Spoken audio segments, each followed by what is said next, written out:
Between a nasty spill off his bike, gaffe-minute public addresses, and a light daily schedule, to put it mildly, it's getting hard for Americans to ignore the fact that President Joe Biden might just be a little too old for the job. Worse yet for the Democratic Party, according to a recent New York Times poll, their voters are starting to take notice as well. I'll have the details in tonight's Hold the Line.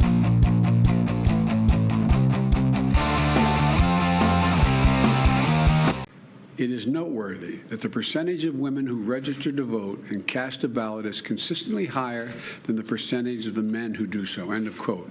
Repeat the line. End of quote. Repeat the line. Welcome to Hold the Line. I'm Buck Sexton. So Biden, you saw that one last week. I mean, the guy's a mess, right? Oldest president in history, too old for the job, it's obvious. And even the libs are starting to say this out loud. Not because they didn't know this before, they knew this all along. They're reckless, they're shameless, they thought they could get away with this. Their guy would be in power, Biden.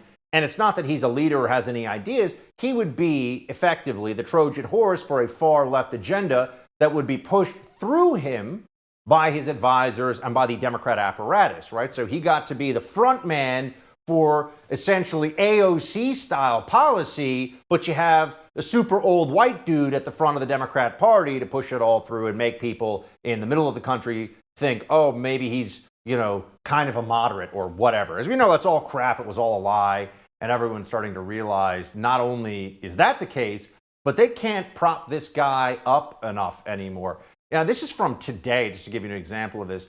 Biden says very clearly, it never processes, it seems, that there's a problem here.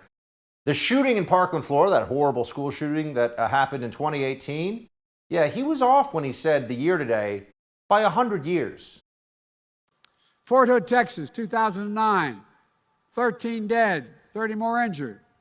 Marjorie Stoneman Douglas High School in Parkland, Florida, 1918, 17 dead, 17 injured. 1918. He just says it, and just sort of goes along with it. When the Spanish influenza was ripping through the country, it's a long time ago.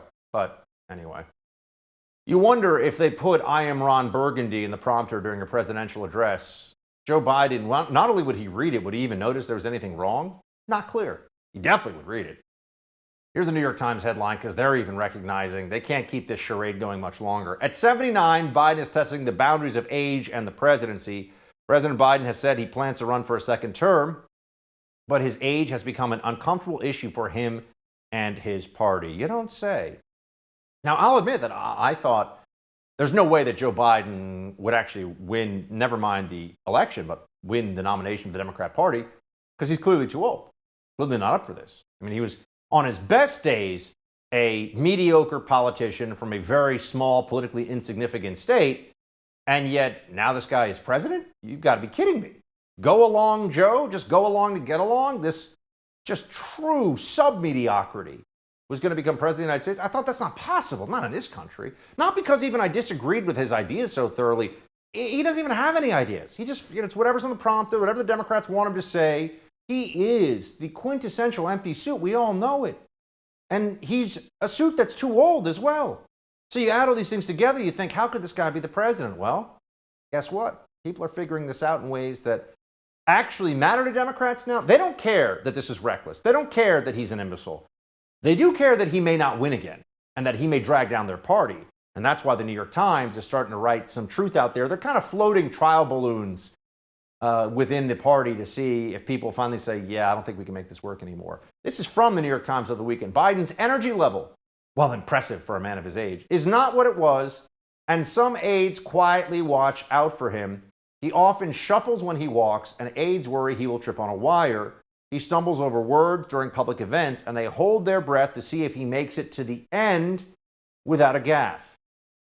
My friends, I think it's clear here that Joe Biden is one press conference full of gibberish coming straight from what is obvious early stage, perhaps not even that early, dementia. He is one dementia gibberish press conference away from the entire country having an oh my God moment where it's clear that the 25th Amendment must be invoked. They talked about that with Trump because they didn't like things that he said. Donald Trump was never crazy. Donald Trump was never delusional in terms of mental illness and none of that. But they still will talk about the 25th Amendment all the time. They won't talk about it with Joe Biden. Why is that? Well, we all know. Mr. Biden himself, according to this Times article, has said questions about his fitness are reasonable, even as he reassures Americans he's in good shape. Even for some admirers, the question is whether that will last 6 more years. 6 more years with this guy? Think about that for a second. 6 years when you're in your 30s is very different from 6 years in your 80s. This guy's going to be in his 80s. He's going to be president for 6 more years? Who thinks that this is responsible or reasonable? Democrats, you're appalling. Appalling. Here's former Obama advisor David Axelrod saying that he's concerned about Biden's ability to run a vigorous, rigorous campaign and manage the presidency when he's in his 81st year of age. You don't say. Watch. President Obama was under siege as well at this time in his presidency, and there was hand-wringing and quiet meetings going on as well. But he was also 30 years younger than this president, and that is a concern, the ability to run a rigorous, vigorous campaign and manage the presidency at the same time when he's in his 81st year. And I think that's a legitimate question, and it's one he's going to have to consider when he toes up to the line and makes the final call that he's going to go. I mean, this is supposed to be a really challenging job that taxes you physically, mentally, emotionally, right? Being the most powerful person on the planet, which is what the president of the United States is, it's a big deal. Do we really need somebody who shuffles around like he's lost and about to fall over or take a nap at any moment in that job? We got 340 million Americans, give or take. This is the best we can do? Apparently not. Here's a New York Times Siena College Research Institute poll. Who should be the Democratic presidential nominee? This is among Democratic voters. 64% say somebody else. 10% refuse to answer. Less than a third of Democrat voters think it should be Joe Biden. So why would anybody then be of the opinion that Joe Biden is a reasonable choice for them the next time around? Well, let's take a look at why they're not supporting him. Same poll, by the way, among Democratic voters. Again, it's not Republican talking points. Democratic voters. The reason they don't want him, age 33%, job performance 32%. He's too old and he sucks at his job. Pretty straightforward. For most people, being way too old, I mean, we have retirements, mandatory retirements for airline pilots, mandatory retirements for military, for law enforcement, mandatory retirements all over. We're going to have an 81, 82, 83, 84-year-old president? President? Democrats, they think that they're the responsible, serious people. Oh, Trump is so scary. These people are out of their minds. What are they doing? Well, they figure as long as we're in power, it doesn't matter. Just push the same socialist claptrap. Doesn't matter who does it.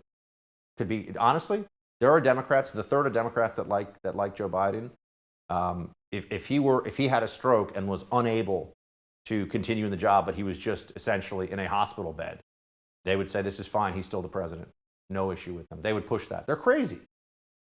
We're going to have more on this with the host of Can't Cancel, Rob Smith, when we come back. But first, I want to talk to you about protecting your online data. A lot of companies promise your privacy is guaranteed, but we know that's not true.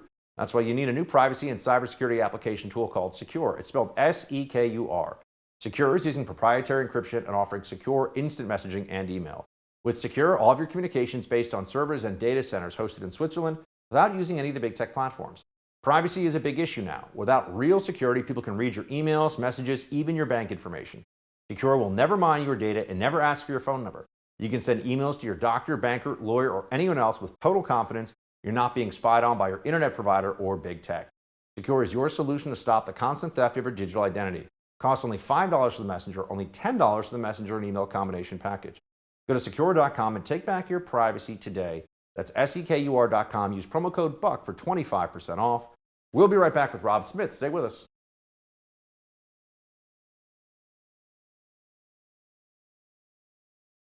Joe Biden's age isn't the only thing that's weighing down his poll numbers. Biden's performance on the policy front has clearly been a disaster, leading a majority of Americans to believe the country is heading in the wrong direction. Yeah, no crap. According to a recent Monmouth University poll, 88% of Americans believe the country is heading in the wrong direction, while just 10% believe it's in the right direction. By the way, those 10%, I always want to know, do they have dyed blue hair, lots of suggested pronouns, and a whole bunch of Ukraine flags in their bio? So what's going on here? Do Americans really think that a man who's pushing 80 years old is in any condition to right the ship? Or is it time for the Democrats to switch it up? Joining me now here at the table, Rob Smith, host of Can't Cancel Rob Smith podcast, which is great. Can't cancel him. And contributor here at the First TV. Rob, what's going on, man? How are you? What's going on, Buck? Doing well, doing well. Good to be in studio. So, yeah, absolutely, man. Here in NYC, at least they're not masking us up and checking us for our vaccine passports everywhere these days. Not yet. Not in the meantime. So Biden, the thing that I'm talking to Clay every day about, different conservatives, folks like you about that are in the business with me. What are they going to do? Because it does feel like in that New York Times article from over the weekend, talking about this in the monologue, Biden is one bad afternoon, sundowning is when dementia sets in late in the afternoon for older people. If he has a sundowning episode on live TV, it's all over. And I think that they know that they're going to have to do something to replace this guy. So what's the plan? Well, the thing about it is that he's already kind of had these moments when he's given these, impromptu press briefings or these weird teleprompter moments or all of that stuff. But the thing about it is that when these moments happen, it's only sort of conservative media or conservative commentators or whatever that kind of hop on them. And I think that what the left is so nervous about right now is that these things are becoming more and more common, and it's something that they're not able to hide anymore. I don't know what the plan is. There's a lot of people that think that there's this deep bench of Democrats that are chomping at the bit to run in 2024. Is it going to be Kamala Harris? Is it going to be Pete Buttigieg? Is it going to be Gavin Newsom? These people are less popular now than they were even 3 to 4 years ago. So I don't think that they are valid choices. And with Joe Biden, it just seems like this drip of information is really, this stuff is coming from the left, and this stuff is meant to get him to step down because they know that they cannot have him at the top of the ticket in 2024. So the thing that I find fascinating about all this as well is that normally you would have, the founders actually thought of this whole succession plan. There's a reason we have a vice president and actually even have the Speaker of the House as third in line. Nancy Pelosi's super old too, by the way. So Nancy Pelosi wouldn't be, you don't put Nancy Pelosi ahead of, at the top of the ticket, and everyone thinks, oh wow, we've dealt with the age problem. Because even Democrats overwhelmingly think that job performance for Biden and age, those are the two things that come up everywhere, which is pretty obvious. Even the Democrats see this. But Kamala, I think the Democrats realize, just doesn't have the personal popularity that Biden, over decades, literally decades, of kissing baby, shaking hands, and doing the whole grin and stare into the cameras thing had managed to build. So what is their option then after the midterm? Like, how do you see this playing out? Normally it would be Joe Biden says, for reasons of health, I'm going to step aside. And we have a vice president who's going to step in, and she then runs. But if it's not Kamala, does Biden then just decide to push through and try to get to re-election? Like, how do you think this plays out? I don't know. I don't think anybody. I don't think Democrats know. I don't think Democrats know either. And the thing about Kamala Harris is that she has just been so bad. And this is not picking on Kamala Harris. It's just, I call her word salad Harris. And I think that when you have these word salad episodes that Kamala has over and over and over again, what it really does is underline how unserious she is and how misinformed she is about a lot of the issues that she's expected to speak on. So there is no gravitas. Look, the one thing that they gave her to do, she was the border czar, right? And she sort of shirked her responsibilities on that. That was a complete disaster. And so she's ran to do all these other things. So she's not the option. Like I said, I do not know who the option is. I think that they are very nervous right now. And think about how poorly they're polling right now. Think about how bad that they're doing. And this is what the entirety of the mainstream media covering for Joe Biden. And don't think that when you see this story in the Times or you see these articles in CNN or whatever, don't think that that hasn't been sort of gone back and forth with some of the people in the administration, right? Sort of trying to pepper it over and make it seem as sort of genteel as possible. They have some real issues here, and I don't think they know how to deal with it. So now we get to this phase, as you mentioned, of all these different possibilities, these different candidates who might emerge. Let's just assume for a moment here that Joe Biden does step aside. Pete Buttigieg, for example, is someone that I think the elite Democrat media gets very excited about, even though if you look at what's going on with airplanes and the transportation part of this country, it's not good, right? Supply chain, it's not good. Well, his record is trash. And you look at what he did as mayor, which is amazing. This was his job, mayor of South Bend, Indiana. They're going to put him forward. It feels like identity politics are pushing that a lot. But how does Pete play for the Democrat base? The thing about it is that when you realize that the Democrat base is the base of elitists in New York, LA, and DC, and in large cities, he plays well to that base. He plays well to the elitists. The elitists are going to love him. I don't think Pete Buttigieg is going to be able to win a national election. I don't think he's going to be able to win independence. And the thing about it is, how does he do with the African American community, by the way? in your Oh, mind? probably awful. And it has nothing to do with the gay thing. When he was running the first time, there were lots of stories that were coming out about his time in South Bend and about how he sort of mismanaged these police interactions with African Americans and stuff like that. And if he does run, that stuff is going to come back out again. But let's talk about the fact that what you said, he is failing in his job as transportation secretary right now. This was supposed to be a big position for him. This was supposed to be something that people could point to say that he has chops to do something. And he has been a failure at this on every level, from the airplane issues to the issues that we had with the supply chain that are still happening right now, right? So when you point to the actual things that he was supposed to do, he's a failure. They love the fact that he's the first gay guy that's a real candidate for president, I guess, but that's just not going to be enough after the disaster of the vice president that we have. And how do you think Gavin Newsom looks in all this? You probably saw he ran some bizarre ad in Florida about how Floridians should move to California because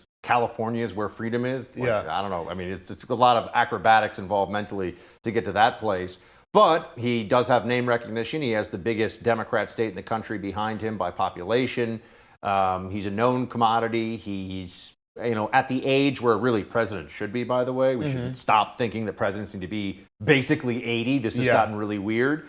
So what do you think about Gavin Newsom? Because he's clearly poking and prodding the electorate to see if maybe there's room for him here. Well, the thing about it is that I think the Democrat base, like I said, the base of elitists, the base of, wealthy people in large cities, I think that they're going to actually love Gavin Newsom. And I think, honestly, that he probably could make it out of a primary. The thing about it is that if he becomes the Democratic nominee, that is not a candidate that's going to play to middle America in any capacity whatsoever. He is the height of elitism. Remember the French Laundry dining experience when he shut down restaurants over COVID and then was dining out at French Laundry and had a $50,000 bar tab, right? This wasn't just the whole meal. This was the bar tab. That stuff is not going to play with the electorate. So when we talk about Kamala Harris, when we talk about Pete Buttigieg, when we talk about Gavin Newsom, these are three examples of how far gone the Democrats and the left have gone into this well of elites that only appeal to Democrats in large cities. Our friend Jesse Kelly here on the first, and some other people that you and I both know on the right, started to throw out their dark horse candidate, their surprise candidate for the Democrat side that do you have somebody in mind that you're like, watch so-and-so? Or maybe this, people, Eric Adams in New York City, that's who Jesse has talked about. I feel like there's no way. Jesse thinks Eric Adams may be somebody who could do it. There are others who are pointing at various either Democrat governors or mayors. Gretchen Whitmer, who knows, God. right? I mean, is there anybody that you think is going to put their name in the ring, or throw their hat in the ring, I should say, for the Democrat side? When I never thought of this question, but when you asked me this, I think, why couldn't Tulsi Gabbard make another run for it, right? So obviously she's got a lot of fans in this new conservative fan base now, but Tulsi Gabbard is still a Democrat. She's just what Democrats used to be before they went completely insane. So I don't see any reason that she shouldn't go for it again. I don't think Eric Adams is going to do it just because I think that he's smart enough to realize that he has to fix New York City. And if I think that he'll be a viable presidential candidate at some point in the future, but he has to fix New York City before he even starts thinking about that. And the mistake de Blasio made was that he was trying to run for president before he fixed New York City and actually Or before he managed to destroy New York City. Before he managed to destroy it, as the case may be. yeah. Rob, thanks for coming to the studio, man. Good to see you. Always, bud. All right, looks like Elon Musk's purchase of Twitter is dead in the water, and now the social media company is vowing to take the billionaire to court, richest man on earth, by the way. We'll have more on that with the director of the Tech Policy Center at the Heritage Foundation and former Facebook employee, Kara Frederick. Right now, let's talk about protecting your home. I don't know if you saw this, but there was a recent story about an Arizona real estate agent that found the home she lived in was listed for sale. The problem was she wasn't selling her home. She was the victim of home title fraud, a devastating crime happening all over the country. According to the experts at Home Title Lock, the crime is incredibly profitable and hard to detect. An identity thief simply creates a fake title transfer for your home and refiles as the new owner. Then he can take out loans on your home or sell it. Typical identity theft services don't cover you, and neither does homeowners insurance. Home Title Lock does. Home Title Lock puts a barrier around your home's title. The instant they detect anyone tampering with your home's title, they help shut it down. Here's what you should do. Go to HometitleLock.com and read the testimonials from FBI agents and government officials. Then register your address to see if you're already a victim and don't even know it. When you protect your home, tell them Buck sent you to get 30 free days of protection. HometitleLock.com. That's HometitleLock.com. Kara Frederick up next. Stay with us.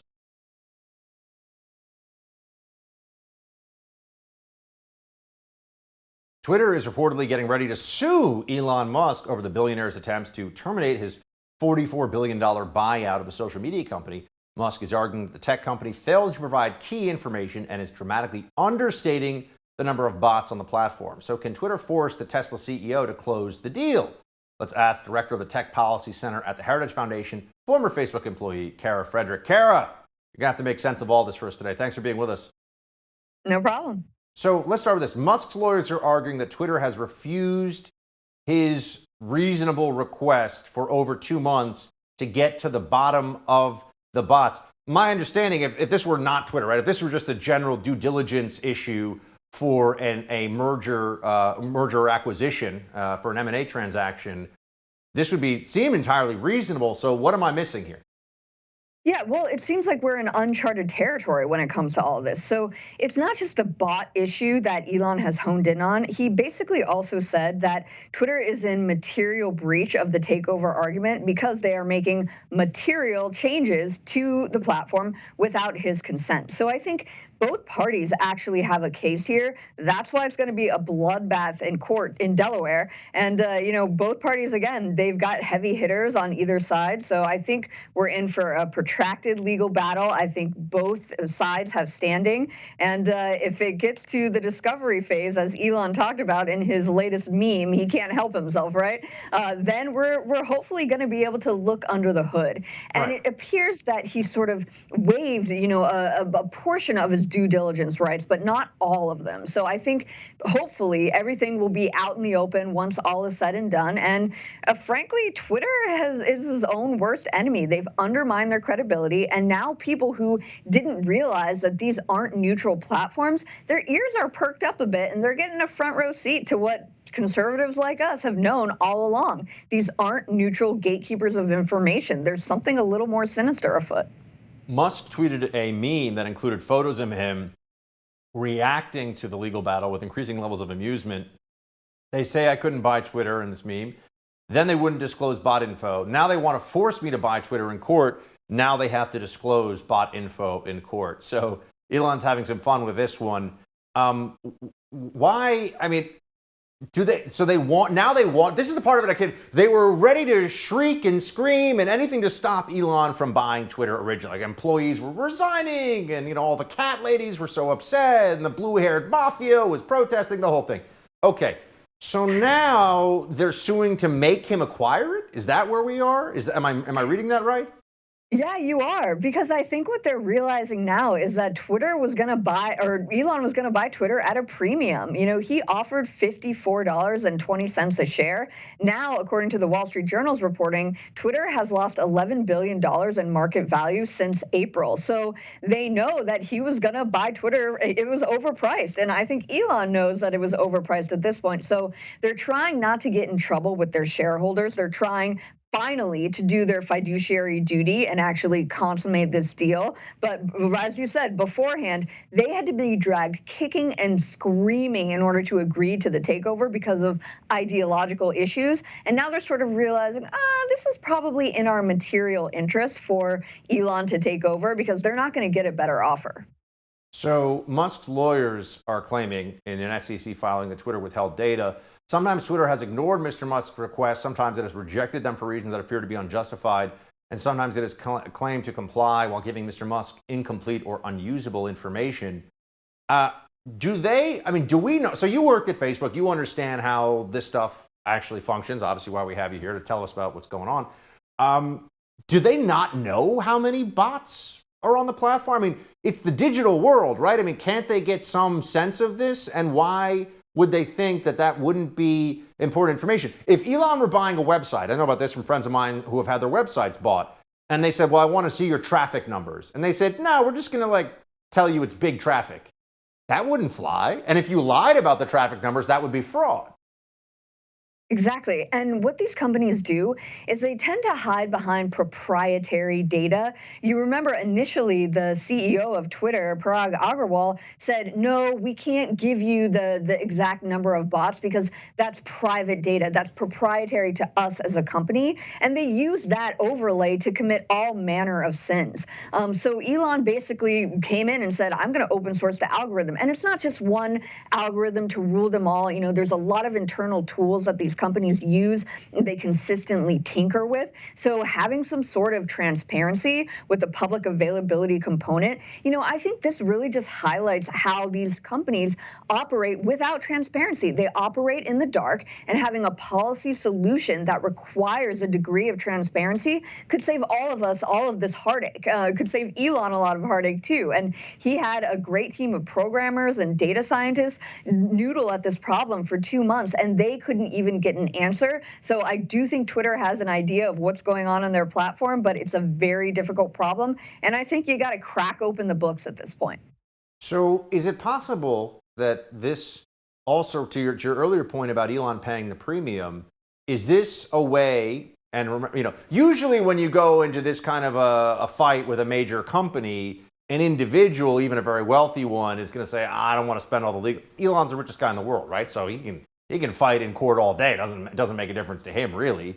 But is he maybe trying to get this out of principle to buy Twitter for less money? Could that be, you know, meaning that he knows that this thing was overpriced and now he's seen that and he's like, I don't want to give these people an extra $10 billion, so let's lower the price? Do you think that may be what's going on here?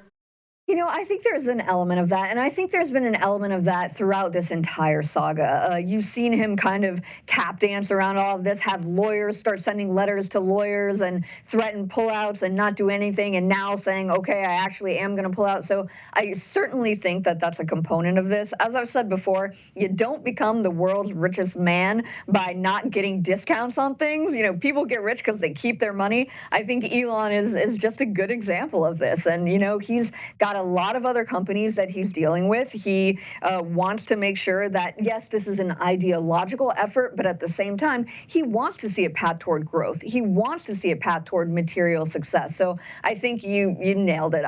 This could be a part of his plan all along. I won't ask for a definitive answer because that's not fair, and people hate when I do that on TV. But just tell me this: more or less likely in your mind that Elon Musk will be, is it a more likely proposition or less likely proposition that in 2023 he'll be the owner of Twitter? I think it's more likely. I'm going to be honest. Okay. Friday, I would have given you a different answer, but now that we've seen a lot of the information, have had time to sit, you know, I don't think he wants to throw away just $1 billion. I think he's exposed them, and I think he wants to finish this out. I think that's in his personality. All right, let's hope so. Kara, thanks so much. We'll talk to you soon. Thanks, Buck.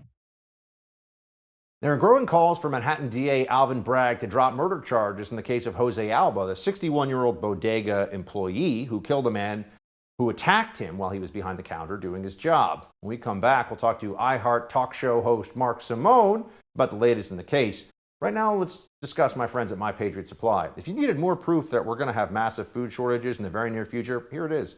Many American farmers have announced that they don't have enough fertilizer because of global supply chain breakdowns.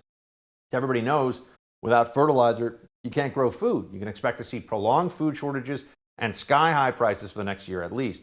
So what can you do to avoid this nightmare and protect your family? It's easy. Just visit preparewithbuck.com. At preparewithbuck.com, you'll find a special offer. Get $150 off a 3-month supply of long-term emergency food storage from My Patriot Supply. Don't skimp. Get one kit for each person in your family.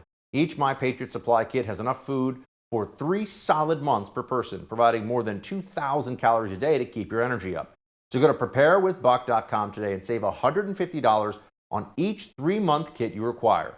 More food shortages are coming. So go to preparewithbuck.com right now. We'll be right back with more Hold the Line.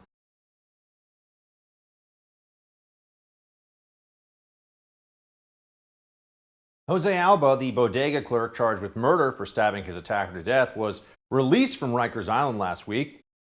Alba was forced to give up his passport and also remain in the 5 boroughs and submit to electronic monitoring.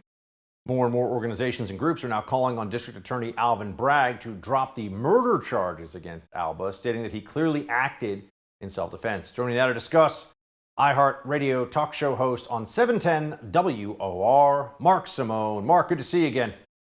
Great to see you. Thanks for having me. So, buddy, from the beginning, it felt like this was likely to turn into a much bigger than local crime story. I think we're already there. A lot of coverage on Fox News, Daily Mail, some of the biggest news outlets on this one. What do you think the district attorney, Alvin Bragg, is thinking here? Well, I don't think he's ever thinking. You got to give these Democrats, these woke Democrats, credit. No matter how far they push the envelope, when you think they can't get any worse, they always get worse. This guy is just a lunatic. He's a lunatic district attorney. No bail, no jail. Doesn't want anybody to go to prison. This guy's been out 8 times. This horrible monster. The last time was for assaulting a cop, and now it's to a whole new level. Not only can these guys attack you left and right, you have to submit to the attack if you try to resist. Hey, and once they come behind the counter at the bodega, you got to do whatever you have to do. I mean, but this is the point, Mark, right? You just set it up so that we know the DA, and this is true of a lot of these Soros DAs, they don't want to send anybody to prison, right? They don't want to send anyone to jail until someone is defending themselves against a career criminal. Then it's murder charges, second-degree murder, not even an involuntary manslaughter charge here. Yeah, it's the highest charge. They will not send anybody to jail except for this poor guy and Donald Trump. Those are the only people they want to put in jail. This guy, and hey, also remember, he's just barely eking out a living. This immigrant somehow got this bodega. Good for him. And he can't go back there. He can never go back there, no matter what. He's going to be a target for who knows who is going to come after him. So I don't know what this poor guy's going to do. And also, it's even more clear, this is one of these instances where it's not a he said, or the facts are in dispute, as we're showing here on the screen. There are multiple camera angles showing exactly what transpired here in the physical altercation. It's clear that this individual, Simon, attacked Alba twice, cornered him. Alba's like 62 years old. The other guy is, I think, in his 30s. And now there's video of Alba even telling the guy, look, I don't want a problem. I don't want a problem. Watch. Whatever you hard work, I'll swipe it every day. That's not my fault if I can't walk and not walking. That's not working now.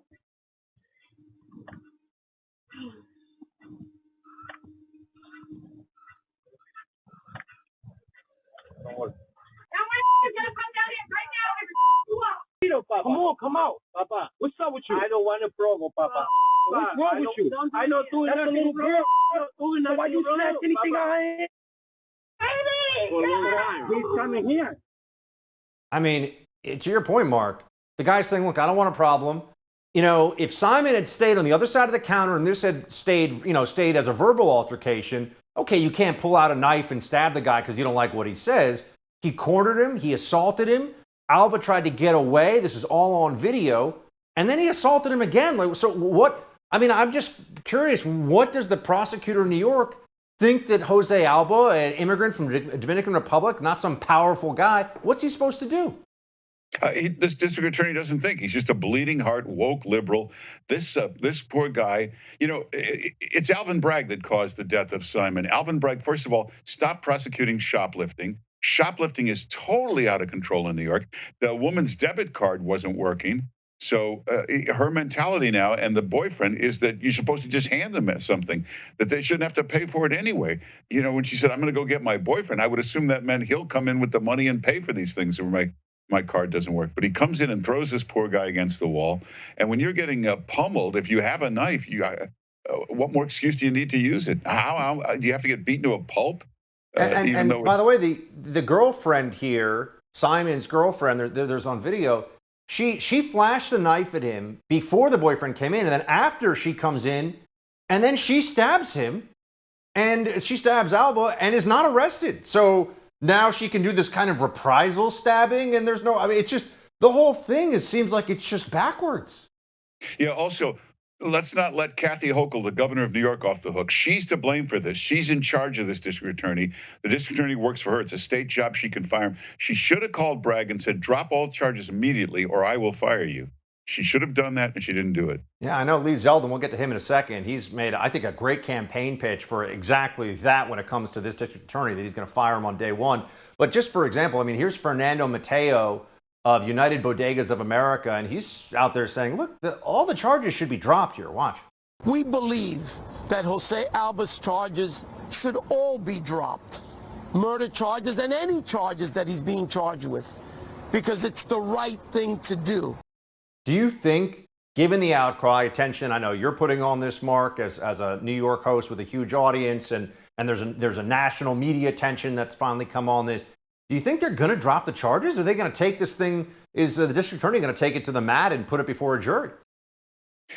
I don't know what jury would convict this guy, and I think at some point it's got to get dropped. It's up to Lee Zeldin and everybody in New York to put pressure on Hochul. She can make that phone call, order him to drop this stuff, and let the guy go. Even Joe Biden, he's the president of the United States. This crime wave is all over the country now, not just cities, but suburbs, rural areas are having a crime wave.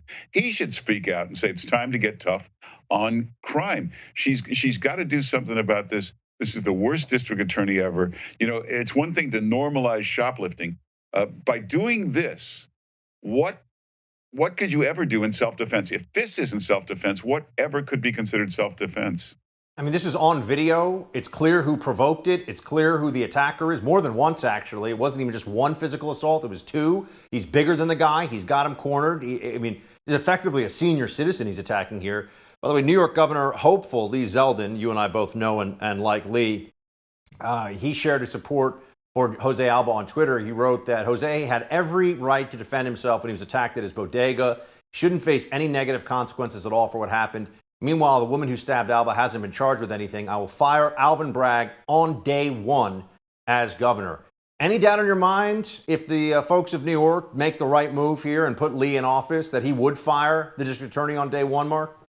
Oh, I know. I've talked to him about it. He absolutely will. Now, the only problem is if he catches up to Hochul in the polls, which is possible, she'll fire him just to get the issue off the table. So he's got to keep the pressure on her. She's got to fire him. She said in the beginning when pressured, well, let me see. Let's wait for the data. I'll give him a chance. Well, we've got crime up 40% since Bragg took office. We've got dead bodies everywhere. Go to the morgue if you want your data. That's where it is. It's astonishing. You think Hochul's getting more and more vulnerable each month when it comes to this election? Yeah, I hope so, because she's got a corruption problem. She's got a terrible crime problem, a tax problem. She's putting in congestion pricing on New York City. There's nobody here who needs this congestion pricing. And it's not 50 cents to come into Midtown. It's like $25 to cross that street. So it's ridiculous. She's got to go. Mark, appreciate you being with us, man. We'll talk to you about this again soon. Thanks. The White House is considering an interesting option when it comes to addressing the issue of abortion. We're going to have that story and more in Quick Hits. Stay with us.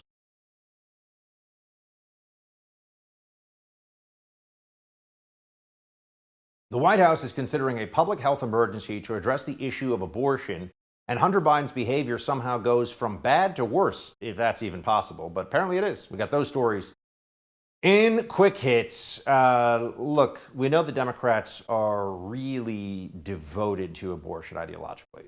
It's very, very important to them, which is troubling and I would argue pretty demonic, really, at its core. But this is how they feel.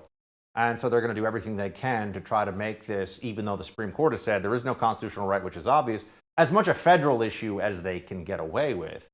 So here, for example, is HHS Secretary Javier Becerra saying the administration is considering a public health emergency to increase abortion access. Watch. President Biden said Sunday he's considering declaring a public health emergency to free up federal resources for promoting abortion access. However, at the same time, the White House is acknowledging that's not a great option. So what is your take on that plan, and what other strategies is the Biden administration considering in response to last month's overturning of Roe v. Wade? Tanya, the president instructed us at HHS, and me specifically, to look for everything we could try to do. And that's what we're doing. And the public health emergency is one of those proposals, options that's there. We're taking a look. Yeah. Remember when they had the Hyde Amendment? Remember when there was an understanding that they weren't going to use, the Democrats agreed they weren't going to use federal tax dollars directly for abortion. Well, too bad. They decided to abandon that, as we know, a while ago. So Now it's you have to pay for abortion even if abortion's legal in your state. That's what they want. They want to use federal dollars for this everywhere they can. It's disgraceful, but this gives you a sense as to what we are up against. A guest at a White House event celebrating gun control legislation had this to say. Watch. We must address white supremacy and direct domestic terrorism.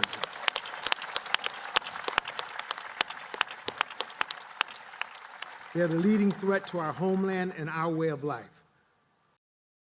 What does that mean, address white supremacy? Really, what does that mean? I'm so curious. People are clapping for this threat to our homeland and our way of life.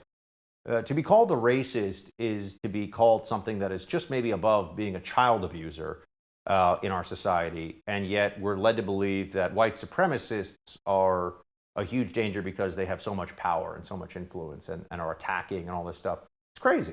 I've never even met a white supremacist. I don't know what these people are talking about in the Democrat Party, but here we are. Hunter Biden. If this were a Republican president, you'd be seeing news stories about this all day long, but Joe Biden's a Democrat, so it somehow is substantially less interesting to the national news media that the president's son is a self-porno filming, crack-using, influence-peddling, crime-doing lunatic. And here's Hunter Biden arguing with a prostitute about how much crack cocaine he has. No, I just weighed out the bag. It's 2.06. 2.07 without the bag. So how long is 2.0. Stunning, isn't it? I mean, guy is such a mess, such a disgrace. And there's this. Adam Kinzinger, is he still technically a Republican? Like, does he still keep that charade going? Is that what we're told? Is he still going with that? I think officially he is. Yeah, funny. Doing the bidding of Democrats, so they throw you some scraps from the New York Times table once in a while. Oh. Here's Kinzinger saying in 10 years, nobody will ever admit to having supported Trump. Watch. Again, what does history say in 5 or 10 years? Because I can guarantee, I can get about as close as I can to guaranteeing that in about 10 years, there's not going to have been a single Trump supporter that exists anywhere in the country. It's like Nixon. There were a lot of people that supported Nixon until he was out of office, and then everybody was like, oh, nobody supported Nixon. Yeah, I think actually no one's going to admit to ever having voted for Adam Kinzinger. That's it for tonight's Hold the Line. The No Spin News with Bill O'Reilly is next. Shields high.